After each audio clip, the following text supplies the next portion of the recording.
안녕하세요. 인생을 좀 살아본 60대 여자입니다. 선선한 바람이 불기 시작하니 조급한 마음이 평온을 찾은 것 같네요. 그동안 더위 버티시느라 모두들 고생 많으셨어요. 저는 남편을 고발하려고 사연을 쓰기로 했습니다. 다 함께 욕 좀 해주시며 들어주시면 진심으로 감사할 것 같습니다. 이야기를 시작하겠습니다.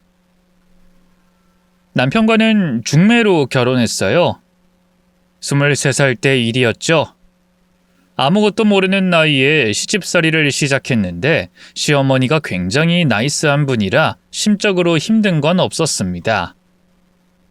시모는 개인 사업을 하고 있었는데 남편도 결혼 뒤에 다니던 회사를 그만두고 시모 밑에서 일을 배우는 중이었어요. 남 밑에서 힘들게 일해 적은 월급을 받는 것보다 시모의 일을 꾸준히 배워나가서 훗날 물려받는 게 낫다고 판단했기 때문이죠.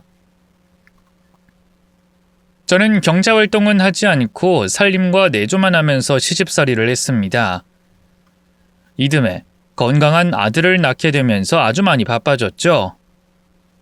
아들 키우는 게 초반에는 힘에 부치더라고요. 그래서인지 제 나이 때 여러 자식을 낳고 키우신 분들은 제가 진심으로 존경하고 있답니다. 아무튼 육아와 집안 살림을 하며 바삐 지내는데 어느 날 아들을 업고 시장을 보고 큰 길로 걸어서 돌아가는데 남편이 웬 여자랑 다정하게 팔짱을 끼고 가더라고요. 심장이 내려앉는 기분을 느끼면서 그 자리에 서서 얼어버렸답니다. 아들을 업고 있는 절 발견한 남편은 성급히 발을 돌려 젠걸음으로 상간녀와 도망갔습니다. 너무 놀라 따라가지 못한 저는 집으로 겨우 돌아왔고 저녁에 남편이 돌아왔어요. 당신 아까 그 여자랑 무슨 사이야? 바람난 거지? 여보, 요즘 당신이랑 나 서로 바빴잖아. 그래서 외로움을 타서 실수를 했네. 그냥 조용히 넘어가자. 뭘 조용히 넘어가? 당신이 그런 짓 하면 내가 봐줄 거라 생각했어? 아들 때문에 참을 줄 알았다면 오산이야. 나 바람난 남편이랑은 더는 같이 못 살아. 왜 이렇게 오버하고 그래? 그냥 지나가는 바람이라고. 그냥 재미 좀 본 것뿐이란 말이야. 당신 나랑 이혼하면 뭐 해 먹고 살려고? 그냥 참고 애나 키워. 이 인간이 진짜 제대로 돌았네. 난 못 참아. 무조건 이혼할 거니까 그런 줄 알아. 제가 난리치면서 이혼하겠다고 확실하게 전하고 짐을 싸서 나가려는데 시어머니가 들어오셨어요. 무슨 일인지 물어보시자 남편이 솔직하게 바람 피우다 걸렸다고 대답했죠. 그러자 시모는 남편의 머리를 쥐어박더니 뺨을 사정없이 갈겼습니다. 이 못된 놈 같으니 우리 집에 들어와서 아들까지 낳은 애를 두고 바람을 피워? 네가 그러고도 사람이야? 엄마 아파. 그만 좀 때려. 너 오늘 끝장을 봐야겠다.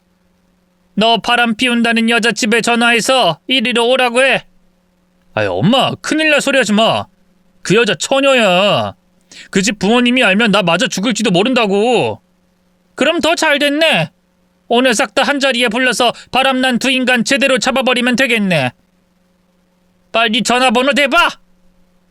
시모는 남편이 말할 때까지 두들겨 팼습니다. 그러다 남편은 전화번호를 일러줬고 분노한 시모는 바로 상간녀 집에 전화해서 모든 사실을 털어놨고 시댁으로 불렀습니다. 한참 뒤 상간녀와 모친이 저희 시댁으로 들어왔고 바로 응징하기 시작했습니다. 시어머니는 상간녀를 머리채 잡고 두들겨 팼고 상간녀 모친은 제 남편을 쥐잡듯이 제대로 혼쭐을 내줬어요. 저는 두 불륜이 얻어터지는 걸 구경하고 있었고요. 시어머니가 나서서 저 대신 분노하고 혼을 내주시니 조금 속이 풀렸습니다. 곧 상간녀는 제 남편을 다시 만나지 않겠다는 각서를 쓰고 시모한테 몇 대 더 얻어맞고 돌아갔어요. 남편은 제 앞에 무릎을 꿇고 잘못했다고, 다신 바람 피우지 않겠다고 빌었죠. 여보, 내가 잘못했어. 당신이 애 낳은 지 얼마 되지 않아 바람을 피운 나는 진짜 나쁜 놈이야. 화가 풀릴 때까지 때려. 정말? 어머님, 저 이 사람 때려도 돼요? 그래, 마음대로 조리해라. 저놈이 반항하면 내가 나설 테니까 걱정하지 말고 실컷 두들겨 패. 그래서 저는 분노의 싸대기를 한참 동안 날렸습니다. 양손이 시뻘겋게 부었는데도 멈추지 않고 남편 뺨을 갈겼죠. 남편은 너무 아팠는지 눈물을 흘리며 그만하면 안 되냐고 애원하길래 그제야 멈추고 결론을 내렸습니다. 딱 한 번만 봐주기로 말이죠. 시어머니가 나서서 바람난 두 사람을 작살내준 것이 고마웠고 아들을 아비 없는 사람으로 키우려고 하니 마음이 걸렸어요. 그리고 제가 혼자서 아들을 잘 키울 수 있을지 확신이 서지 않았던 마음도 컸습니다. 그래서 결국 남편의 외도를 봐주게 됐죠.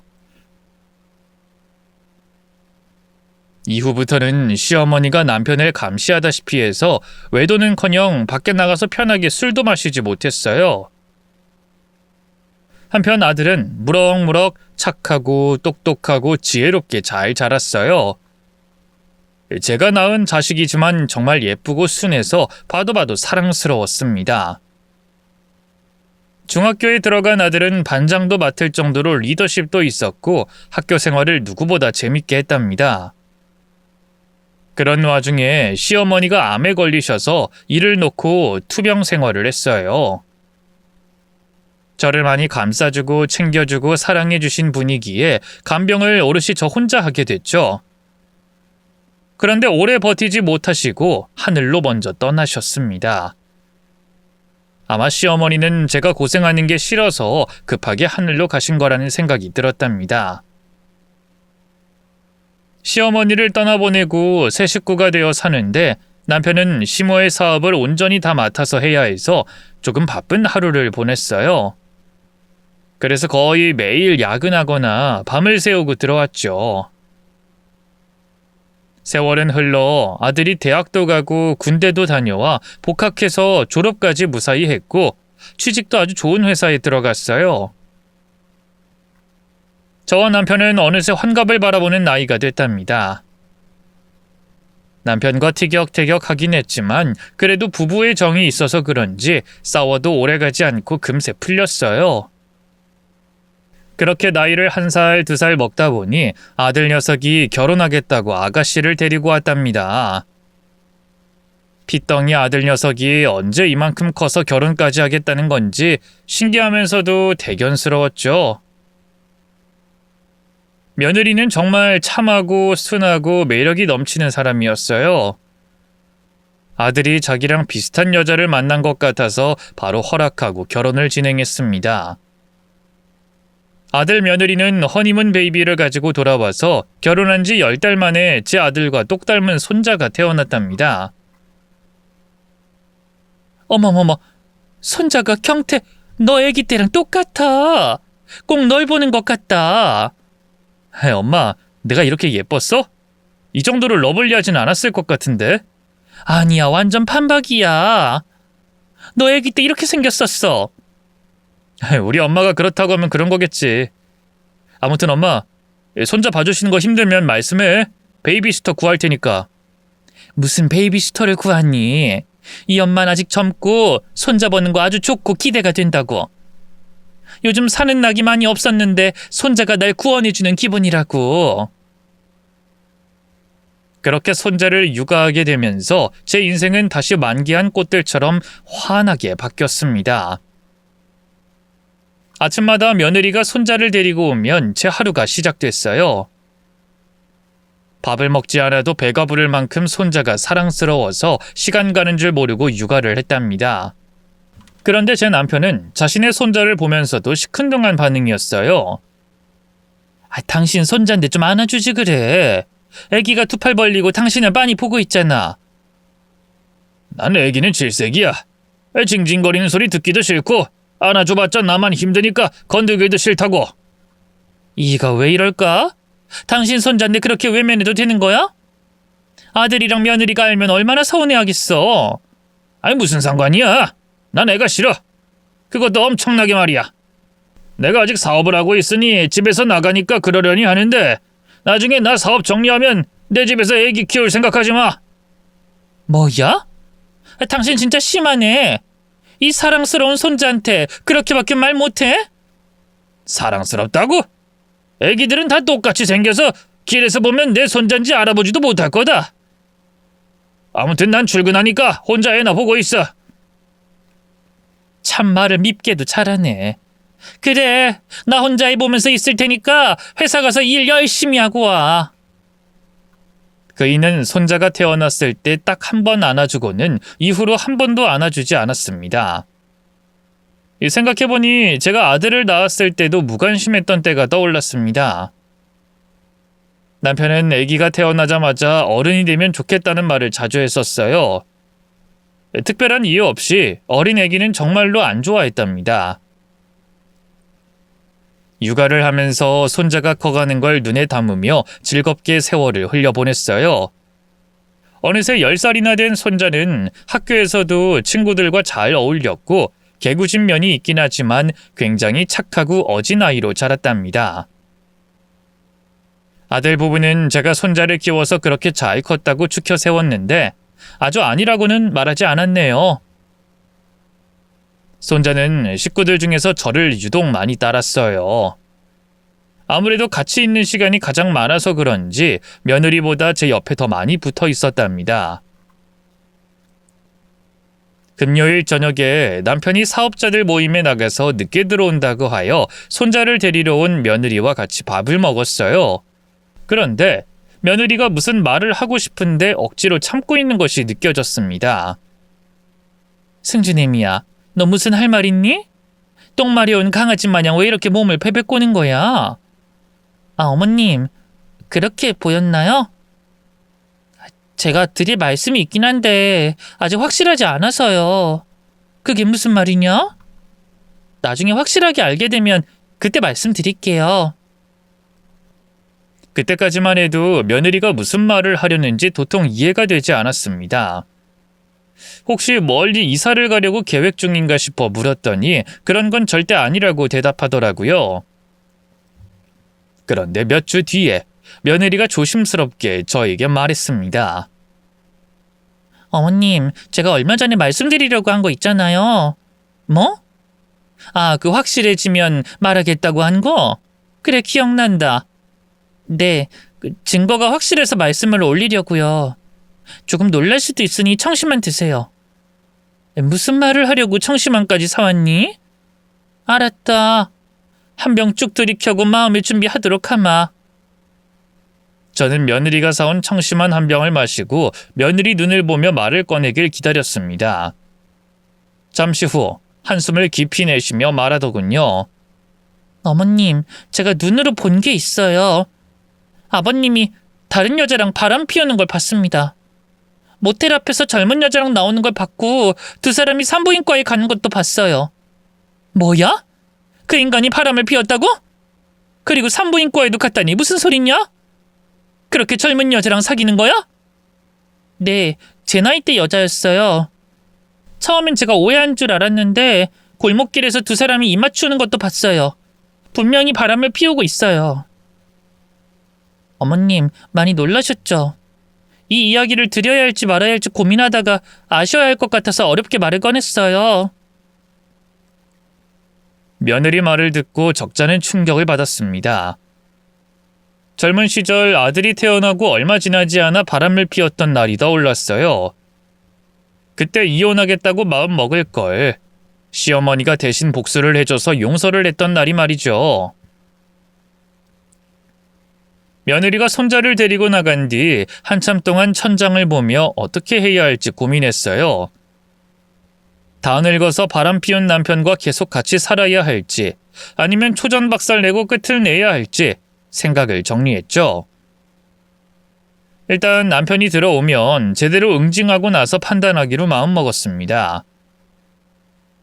밤 11시가 넘어서 기어들어온 남편이 거실 불을 켜자 깜짝 놀라더군요. 아이 깜짝이야. 아이 당신 거기 앉아서 뭐해? 간 떨어지는 줄 알았잖아. 당신은 간이 배 밖으로 나와 있으면서 무슨 그런 말을 해? 당신 바람 피우지? 사진 몇 장 받아놓은 게 있어. 증거 있으니까 딴소리 말고 확실하게 대답해봐. 사진? 이거 누가 찍은 거야? 당신 내 뒤를 미행이라도 붙여놓은 거야? 지금 그게 중요해? 이 인간아? 나이를 처먹고 이렇게 어린 여자랑 바람을 피우냐? 도대체 당신 머릿속엔 뭐가 들어있는 거야? 옛날에 바람 피우고 나랑 이혼할 뻔했던 거 기억 안 나? 이젠 애들도 다 컸고 당신이랑 살 만큼 살았으니 바람 피우는 여자랑 새 인생 출발하는 것도 나쁘진 않잖아. 뭐가 어째? 당신은 말로 해선 안 되겠다. 오늘 네 놈이 저지른 잘못에 대한 육체적 고통을 받도록 해. 각성한 저는 손자의 스펀지 야구방망이로 흠씬 두들겨 패기 시작했어요. 그런데 남편은 간지럽다고 깔깔 웃더군요.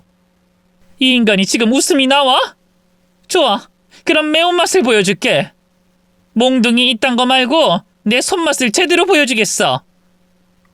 스펀지 야구방망이를 버리고 양손으로 남편 면상을 사정없이 갈겼어요.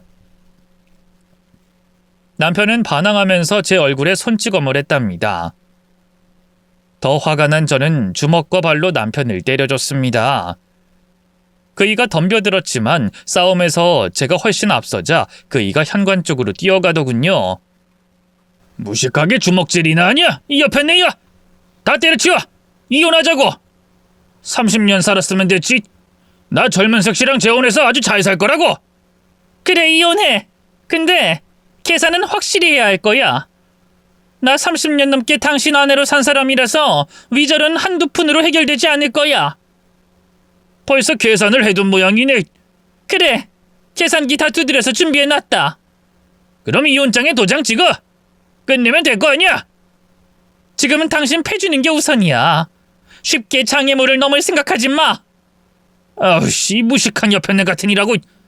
무서워서 가까이 못 가겠네.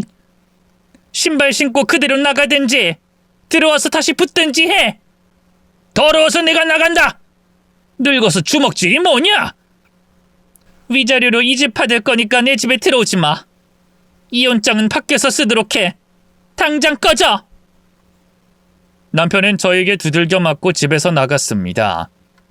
그 이와 한판 붙고 나니 오만정이 떨어져서 더는 면상도 보고 싶지 않았습니다. 이혼 서류도 밖에 나가서 도장만 찍고 법정에 가서 만나는 게 마지막이라고 생각했죠. 그날 밤 잠을 좀 설쳐서 아침 늦게 일어났어요. 주말이라 손자가 일찍 오기로 했는데 깜빡했죠.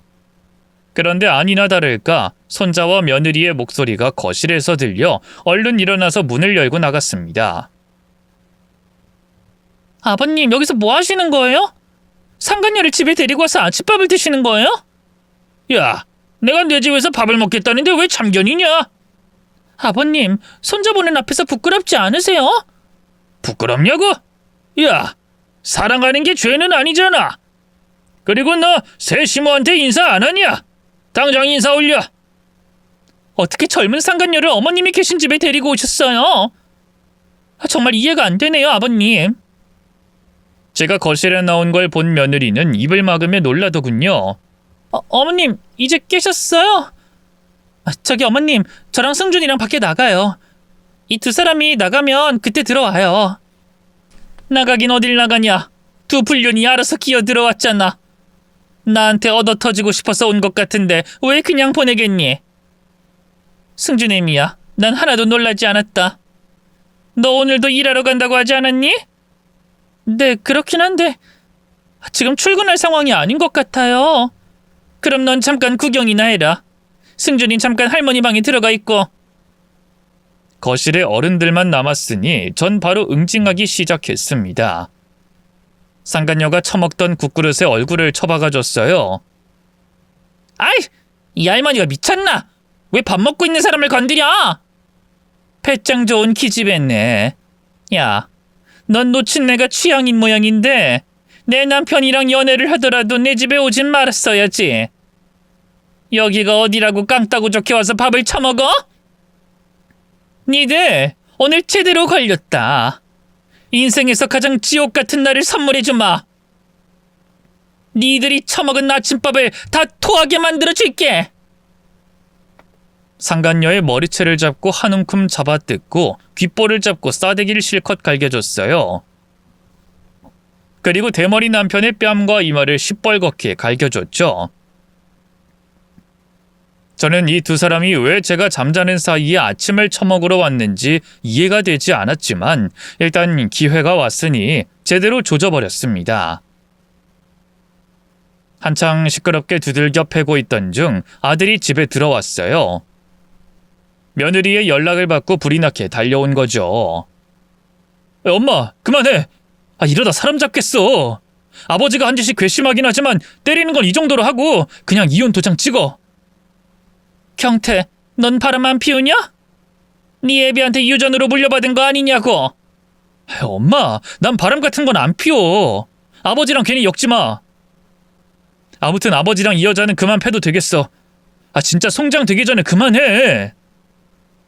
두 불륜은 바닥에 널브러진 채 이혼 서류를 꺼내더군요. 남편은 저랑 이혼하겠다고 상간녀를 데리고 온 모양인데 멋지게 이혼하려는 모습을 보여주고 싶어서 같이 왔답니다. 기가 차서 헛웃음만 나오더군요. 싸움판이 끝나고 거실엔 저와 남편, 아들 부부가 남았고 상간녀는 잠시 방에 들어갔습니다. 당신 위자료 절반 내놔. 아파트랑 사업장이 각각 10억씩 하는 거 알아. 그러니 집 내놓고 저 기집애랑 살림 차리고 살든지 알아서 해. 진짜 절반을 다 가져가려고? 당신 양심이 너무 없는 거 아니야? 한 5억 주고 끝내려고 했는데 2배를 부르니 어이가 없네. 그래? 그럼 소송전으로 붙어보든가. 그렇게 질긴 싸움은 귀찮거든. 그냥 아파트 줄게. 내 회사는 계속 잘 돌아갈 테니 집 하나 주는 게 대수겠어. 자, 도장 찍는다. 그래, 찍어라. 다시는 내 집에 얼씬도 하지 마. 저와 남편은 이혼 도장을 찍고 얼마 뒤 법원에 가서 정리하고 나왔습니다. 아파트 명의를 제 이름으로 바꾸면서 그 이와는 완전히 끝을 냈죠. 하하하, 이제 자유다. 내 젊은 애인이랑 결혼해서 자식 낳고 살 거야. 자식? 산부인과를 오간다더니 그 여자가 당신 애를 가졌어? 이야, 당신 대단하네. 그럼 난 나이는 먹었지만 아직 내구성은 좋다고. 얼마나 실한지 알아? 더러운 소리 그만하고 당신 갈 길이나 가. 앞으로 그 역겨운 얼굴 나한테 들이밀지 마라. 그래도 내 짐은 챙겨가야지. 안마의자 그거 엄청 비싼 거라 내가 가지고 갈 거야. 그러세요. 당신 짐 챙기러 딱 한 번만 와. 그건 봐줄게. 이혼한 마누라가 마음이 넓네. 그래, 딱 한 번만 집에 가고 그 뒤는 절대로 찾아가지 않을게. 됐냐? 그이는 상간녀와 차린 살림집으로 돌아갔고 저는 집으로 돌아갔습니다. 손자가 혼자서 얌전히 공부하고 있는 걸 보고 부랴부랴 간식을 챙겨줬어요. 우리 승준이 혼자서 심심했지? 할머니 잘 다녀오셨어요?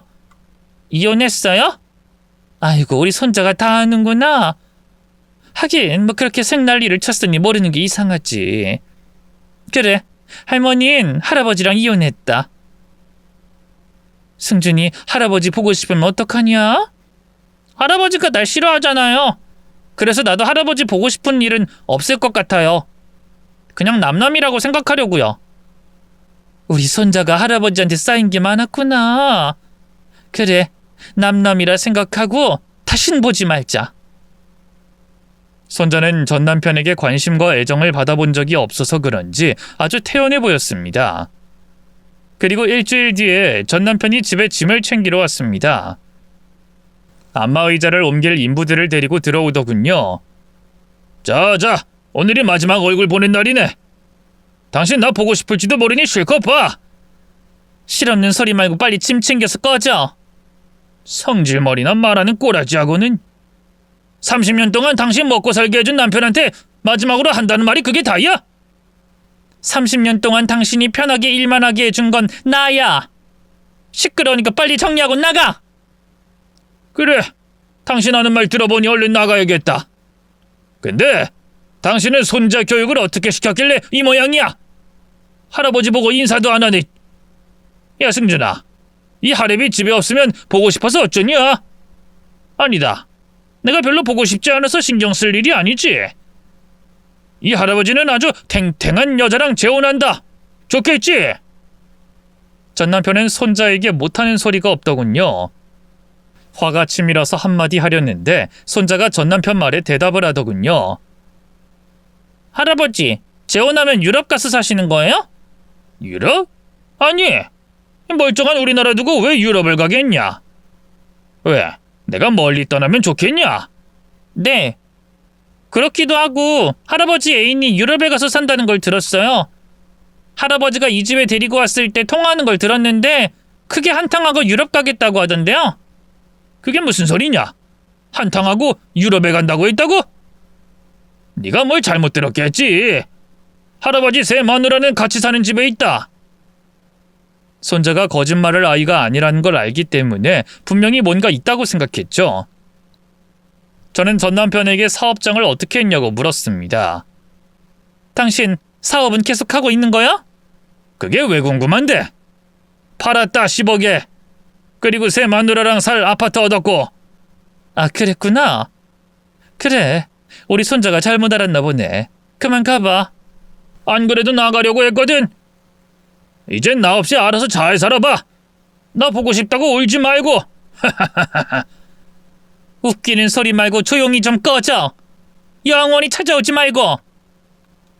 그이는 인부들과 안마의자와 여러 짐을 챙겨서 퇴장했습니다. 이제 완전히 정리가 되어 다시는 전 남편 얼굴을 안 보고 살 줄 알았습니다.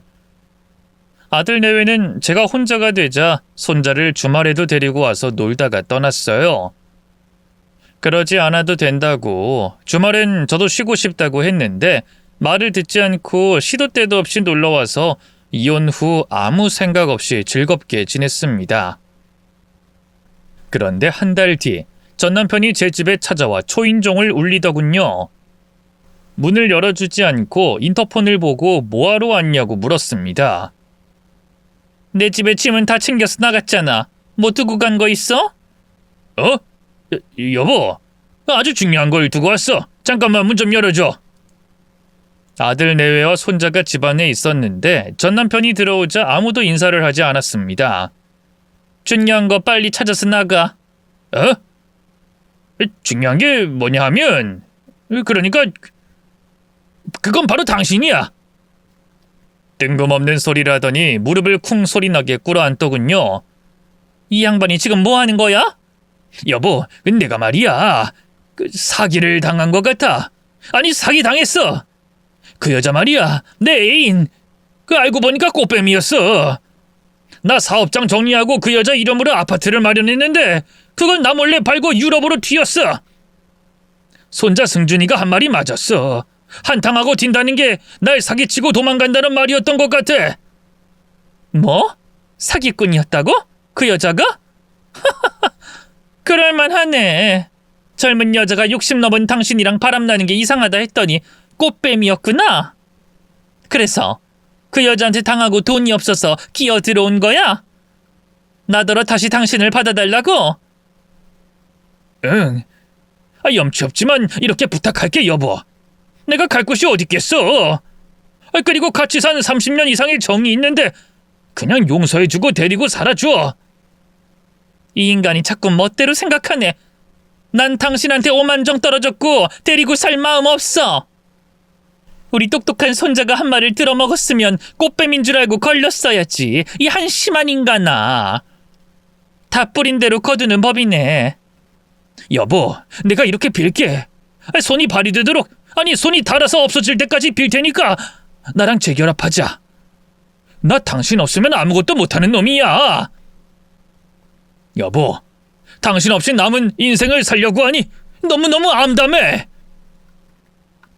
당신이 무슨 말을 해도 받아줄 일은 절대로 없어. 제가 거부하며 고개를 돌리자 전 남편은 아들을 올려다보며 말했어요. 경태야, 네 엄마 좀 설득해봐라. 이 애비가 길바닥에서 노숙하게 생겼다. 얼른 이 애비를 좀 도와줘봐. 아버지라는 사람 정말 지긋지긋하네요. 추한 꼴 여러 번 봤지만 오늘이 가장 추하네요. 뭐야 이놈아? 내가 너한텐 못해준 게 없는데 어디서 그런 심한 말을 하는 거야? 이봐요, 아버지. 엄마 모르게 바람 피웠던 게 이번이 전부가 아니잖아요. 내가 유치원에 다니던 때 다른 여자랑 연애하는 걸 본 적이 있어요. 그리고 사춘기 나이 때도 바람 피우는 걸 우연히 본 적 있고요. 난 엄마가 상처받을까봐 어린 마음에 아무것도 하지 않고 입을 다물었어요. 근데 그때 엄마한테 말씀드리고 진작에 이혼시켜드려야 했어요.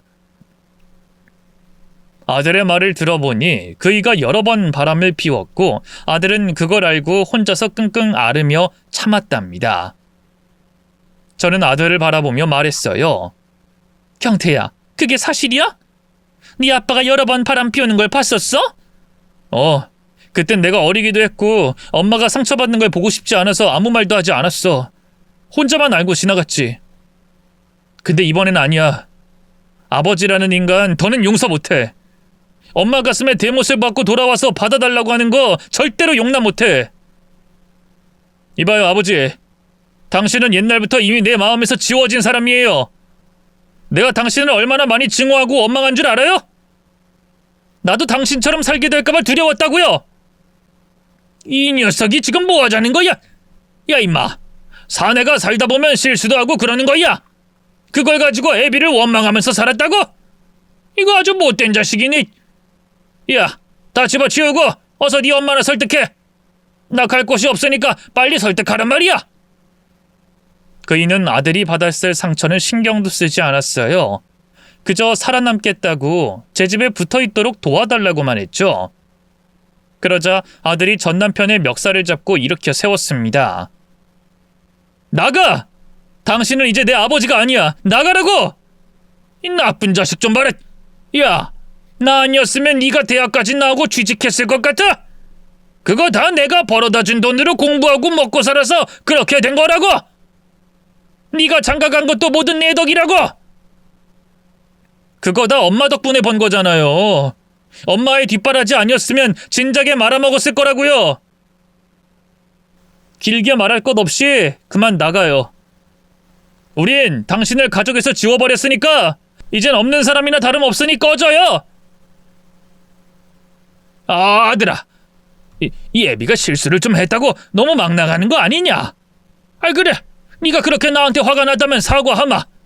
미안하다. 그러니까 나 여기서 좀 살게 네 엄마 좀 꼬셔봐라.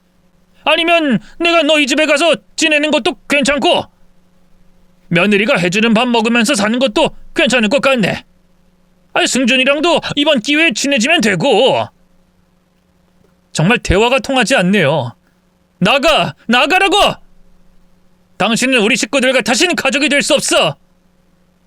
이놈이 보자 하니까 이거냐? 애비 멱살 잡고 뭐하는 짓이야? 전 남편은 아들 손을 뿌리치려고 했으나 힘을 이길 수 없으니 계속 붙잡혀 있었어요. 그러자 남편은 알겠다고 집을 나갈 테니 놔달라고 하더군요. 아들이 멱살을 풀고 나가라고 손가락으로 현관을 가리켰습니다. 나가세요! 다신 엄마 집에 찾아오지 말고 알아서 사세요! 아나, 떡이다! 전 남편은 아들을 밀치더니 안방으로 뛰어들어가 문을 걸어 잠갔습니다. 분노한 아들은 방문을 두들기며 당장 나오라고 소리쳤습니다. 도대체 이게 뭐 하자는 겁니까? 아들 앞에서, 며느리 앞에서, 또 손자 앞에서 부끄럽지도 않아요? 바람나서 이혼한 주제에, 꽃뱀한테 사기당한 주제에 여기서 얹혀 살고 싶으세요? 야, 이 애비가 갈 곳이 없는데 그럼 어쩌겠냐? 니들 그만 떠들고 나가라. 내가 보기 싫으면 네 엄마 데리고 니들 집으로 가든가. 문 열어요. 당장 문 열어요. 너 같으면 열겠냐? 야, 난 피곤해서 낮잠 좀 잘 테니까 그만 떠들고 포기해라. 이 싹수 없는 자식아. 아들은 문을 두들기다가 거실 소파에 돌아와 앉았습니다. 저는 당장 전 남편보다 아들의 마음이 훨씬 더 중요했습니다. 지난 과거에 관해 묻고 어떻게 참고 견뎠냐고 물었습니다. 네 아빠가 바람 피운 걸 알고 묵인한 이유는 알 것 같다. 엄마 생각해서 그런 거겠지. 근데 그걸 다 알면서도 아무렇지 않은 척 지냈던 거니? 너 마음고생이 심했지? 그땐 힘들었죠. 엄마가 아무것도 모르는 게 좋겠다고 판단했는데 제가 어리석었어요. 엄마, 저 때문에 아버지랑 더 오래 살게 되어서 죄송해요. 그게 왜 네 탓이니? 따지고 보면 네 아빠가 처음 바람 피웠을 때 내가 끊었어야 했어. 그래야 네가 그런 일을 겪지 않았을 거다. 아들, 엄마가 한번 안아줄까? 저는 아들의 등을 토닥이며 안아주었고 며느리도 손자도 함께 안아줬습니다. 한참 동안 자식들의 숨소리를 들으니 제 몸에 기운이 차는 게 느껴졌습니다. 그래서 저는 주방으로 가서 젓가락 하나를 집어들고 안방문 앞에 섰습니다. 경태야, 승준애미 승준아, 지금부터 날 말리지 말거라. 가만히 있든 밖으로 나가든지 해. 알겠니? 자식들은 제가 뭘 할지 알고 고개를 끄덕이더니 승준이를 작은 방으로 보내고 아들 내외는 가만히 앉아있더군요. 준비되자 젓가락으로 문고리 구멍을 쑤셔 넣자 톡 소리가 나며 잠김이 풀렸습니다. 문을 열자 침대에 편하게 누워있는 남편이 깜짝 놀라 침대 밑으로 몸을 집어넣고 있더라고요. 그 이에 발을 잡고 끄집어낸 뒤 베개로 먼지나게 패줬습니다. 이 인간아, 아들한테 그런 끔찍한 기억을 심어준 것도 모자라 사과 한마디도 안 해? 너 같은 놈은 그냥 인생 하직하는 게 낫겠어. 오늘 내 손에 돼질 줄 알아. 여보, 그만! 내가 잘못했어. 뉘우치고 살 테니까 좀 봐줘. 뉘우치든 말든 내 집에서 얹혀설 생각은 하지 마. 그래, 계속 그렇게 버텨봐. 아직 시작도 안 했으니까. 남편을 패대기 치고 베개로 흠씬 두들겨 패주자 그이는 벽에 부딪히고 바닥에 넘어지고 난리도 아니었습니다. 그러다 쾅 소리가 나더니 침대 다리가 하나 부러졌습니다. 저는 그 부러진 침대 받침대를 들고 남편에게 쓰디쓴 맛을 보여줬습니다. 이만하면 도망 나가야 하는데 이놈의 전 남편은 끝까지 남겠다고 버티더라고요. 그래서 힘을 재충전해서 2차전으로 돌입했습니다. 안방에서 온갖 난리를 치며 혼쭐을 내줬더니 전 남편의 다리가 부러졌어요. 제가 직접적으로 그런 건 아니고 이리저리 피하다가 혼자 자빠져서 부러진 거랍니다. 앓는 소리를 내며 자빠진 남편의 다리 하나를 잡고 안방부터 거실 끝까지 질질 끌고 나갔습니다. 여보, 나 다쳤어. 이런 날을 그냥 버리겠다고? 기어서 병원 가면 되겠네. 또 찾아오면 그땐 사지를 다 박살낼 거야. 그리고 경찰에 신고해서 접근 금지 신청도 할 거야. 알아들었으면 다신 오지 마. 여편네나 자식들이나 다들 너무하니. 니들은 애비가 끌려나가는데 가만히 보고 있냐? 경태, 넌 뭐가 그리 심각해? 애비가 다른 여자 만난 이유를 아직 모르겠냐? 네 엄마가 이렇게 무식하니 눈이 딴 데로 돌아가는 건 지극히 정상이라고. 그러자 아들은 소파에서 일어나 현관문을 열더니 전 남편을 집어 던졌습니다. 다시 들어오려고 시도하는 전 남편의 얼굴을 발바닥으로 퍽 밀어버렸고 현관문을 닫고 잠가버렸습니다. 그렇게 전 남편은 저와 자식들, 손자에게 버림을 당하게 되었죠. 다시 제 집을 찾아올 용기가 없었는지 얼씬도 하지 않았답니다. 1년 동안 손자를 보는 낙과 아들과 며느리가 잘 사는 모습을 보며 모든 것이 치유되어 인생은 살만했어요. 그러다 며느리가 큰 제안을 해서 받아들이게 되었고 제 인생에 변화가 생겼습니다. 마트를 다녀오는 길에 폐지를 줍던 전 남편을 마주치자 그이가 난리를 치며 다가오더군요. 이 여편에 봐라. 내 집에서 다른 놈이나 살림 차린 거야? 네 옆에 있는 놈 누구야? 내 남편이야. 황원재원이라고 들어봤니? 며느리가 소개팅해줘서 만난 사람이야. 푸근하고 착하고 돈도 많은 부자 남편이지. 당신이랑은 잽도 안 돼. 뭐? 재혼까지 했단 말이야? 이 옆에 내야. 팔자 고쳤으면 내 집이라도 내놔. 나 지금 폐지 줍는 거 안 보여? 들어갈 일자리가 없어서 맨날 푼돈 벌어가며 살고 있다고. 집도 없어서 고시원방에서 지낸단 말이야. 생각보다 잘 사네. 길바닥에 나 앉아서 개고생할 줄 알았더니 잠잘 방은 있네. 여하튼 내 집을 당신에게 돌려줄 의무 같은 건 없어. 내가 30년 고생한 결과물이니까. 마저 폐지나 줍고 고물상 가서 여시나 바꿔 먹어. 난 그만 새 남편이랑 집에 가서 요리도 하고 놀아야 하니까. 뭐야? 이 옆에 내가 이혼한 지 얼마나 됐다고 벌써 딴 놈이랑 살림을 차려? 전 남편이 하도 시끄럽고 귀찮게 굴자 새 남편이 나섰습니다. 이봐, 내 아내한테 함부로 말하지 마.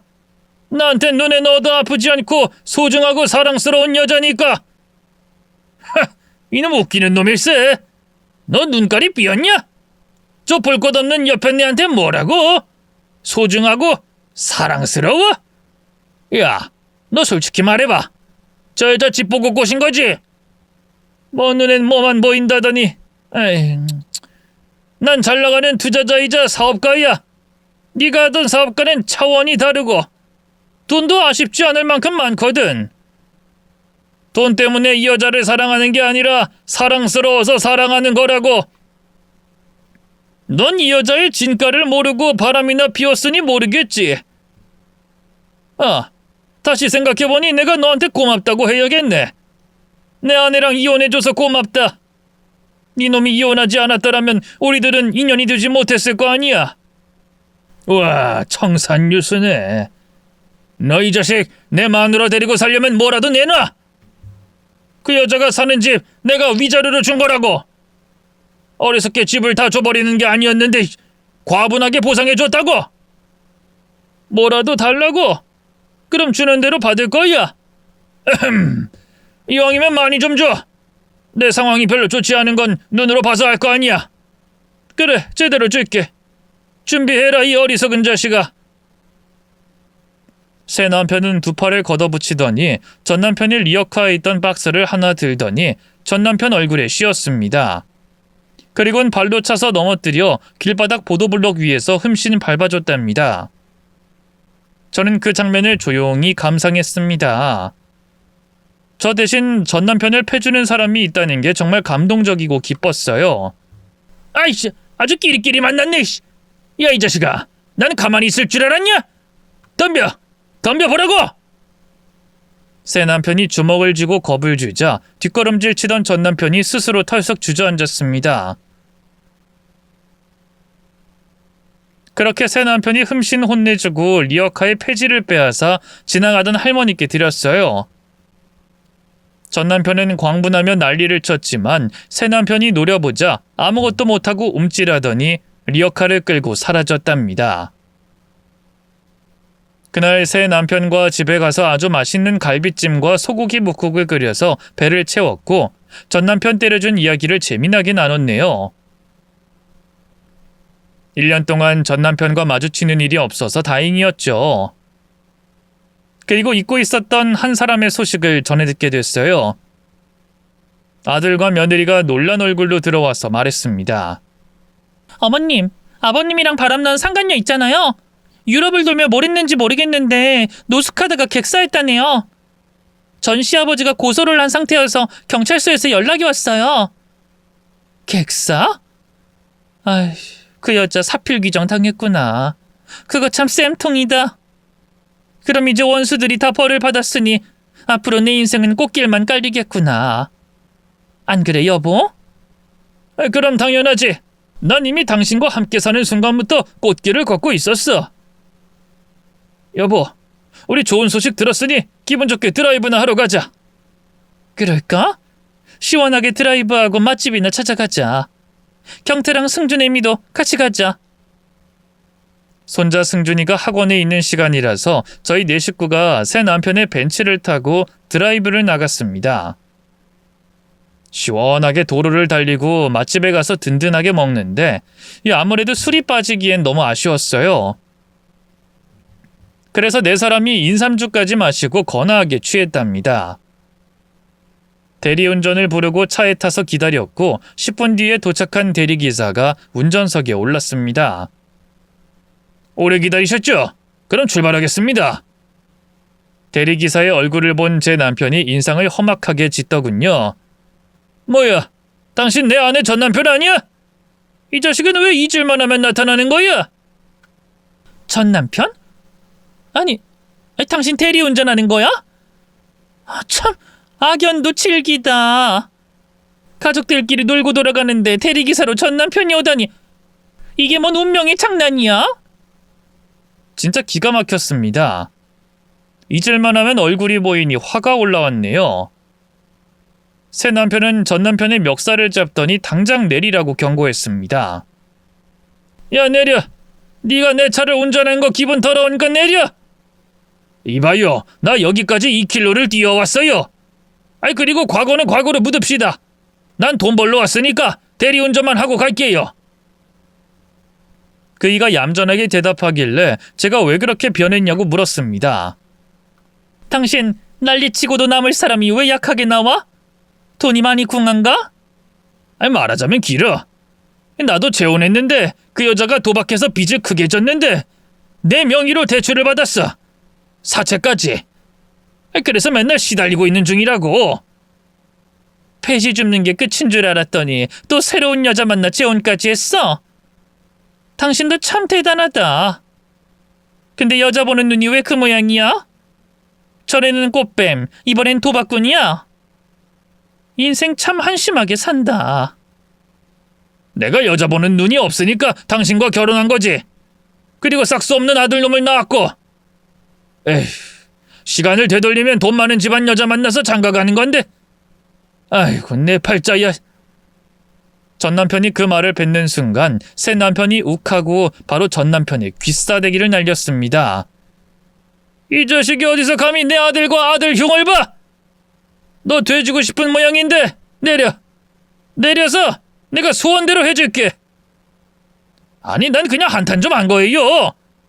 그냥 대리운전하게 해줘요. 사채업자들이 오늘도 고시원에 찾아온단 말이에요. 조금이라도 갚는 성의를 보여야 한다고요. 내리라면 내릴 것인지 뭔 놈의 혓바닥이 이리기라. 새 남편은 1년 만에 만난 전 남편을 차에서 끌고 내렸고 주차장 바닥에서 흠씬 혼내줬습니다. 이 자식아, 내 아는 니놈 때문에 속이 썩어 문드러졌어. 근데 왜 자꾸 나타나서 우릴 방해하는 거야? 내가 일부러 찾아온 게 아니잖아요. 대리운전하는 중인 거 알잖아요. 정말 미치겠네. 지금 술 먹어서 흥분한 것 같은데 난 그냥 돈만 벌고 갈게요. 니놈이 운전 어떻게 할 줄 알고 운전대를 주겠냐? 너라면 너한테 운전대 주겠냐? 아우씨, 얌전하게 좀 취할 것이지 왜 이렇게 개진상을 부리고 난리야? 야, 내가 버린 마누라 주워가진 주제에 뭐가 그리 잘났다고 큰 소리야? 그리고 내가 운전하길 바라지 않으면 대리비라도 내놔. 그거 받고 갈 테니까 돈 내놓으라고. 공짜로 주긴 싫으니까 몇 대 맞아라. 새 남편이 전 남편의 머리에 박치기를 세게 날리고 귓볼을 잡아당기며 따귀를 시원하게 갈겨주더군요. 그이가 술에 취해서 자제가 되지 않는 것 같았어요. 그래서 아들과 며느리가 내려서 그이를 겨우 말렸어요. 그러자 주머니에 있던 10,000원짜리 석장을 전 남편 면상에 집어 던졌습니다. 30,000원 벌었네. 이 젠장. 돈 벌어먹고 살기 힘드네. 야, 경태야, 넌 애비가 이렇게 사는 게 안쓰럽지도 않냐? 뭐가 안쓰러워요? 그리고 내 아버진 당신이 아니라 이분이에요. 누구보다 우리 가족을 소중하게 생각해주는 분이라고요. 앞으로는 우연이라도 만나면 그냥 도망치세요. 괜히 얻어맞지 말고. 저런 싹수 없는 놈을 만나. 아버지를 갈아치웠단 소리냐? 천하의 불효막심한 놈 같으니라고. 전 남편이 또 막말하자 술에 취한 남편이 또 호통쳤습니다. 이놈아, 내 아들도 너한테는 아까워? 이렇게 착하고 훌륭한 아들이 있으면 감사한 줄 알고 가장 노릇 똑바로 했어야지. 왜 상처를 주고 그랬어? 너 내 아내나 아들 그리고 며느리랑 손자한테 절대로 접근하지 마. 그랬다간 묵사발로 만들어버리겠어. 이봐, 나도 더럽고 치사해서 이것들이랑 마주쳐도 모른 척하고 살 거야. 네가 내 자리에 앉아서 신난 모양인데 그게 얼마나 가나 보자. 괜찮은 젊은 여자가 꼬시면 너도 바로 내팽개치고 나처럼 인생 망할 거야. 이 자식이 아직도 내 아내 욕을 하네. 내가 오늘 네 인생에서 가장 무서운 날로 만들어주겠어! 전 남편이 또 쓸데없는 소리를 하는 바람에 새 남편이 그놈을 사정없이 후려갈겼습니다. 전 남편은 질질 짜면서 구석에 쭈그려 앉아 신세한탄을 하고 있었어요. 그리고 다른 대리기사가 도착해서 전 남편을 식당 주차장에 버리고 차를 타고 집으로 돌아왔습니다. 그날 이후로 전 남편을 다시 마주치지 않고 몇 년의 시간을 잘 지냈어요. 어느 날 며느리가 전 남편 소식을 들고 왔는데 아주 가관이었습니다. 어머님, 전 시아버지가 고시원에서 벽에 똥칠하다가 쫓겨났대요. 치매기가 있어서 요양원에 들어갔다네요. 기초수급자라 입원비는 감당이 되는 것 같더라고요. 아휴, 결국은 혼자 외롭게 살면서 벽에 똥칠하는 인생 살게 됐구만. 그거 참 쌤통이네. 가정을 내팽개치고 바람난 인간의 최후가 참으로 재밌어. 며느라, 그동안 못 볼 꼴 자주 보여서 미안하다. 근데 앞으로는 내 전 남편 소식 그만 전하거라. 우린 우리들 인생만 보면서 살자고. 전 남편이 치매에 걸려서 벽에 똥칠한다는 소식을 마지막으로 듣고 이후엔 어떻게 되었는지 전혀 모른 채로 살고 있습니다. 저는 새 남편의 내조도 하고 학교 끝나면 제 집으로 오는 손자와 재밌게 시간을 보내며 지내고 있답니다.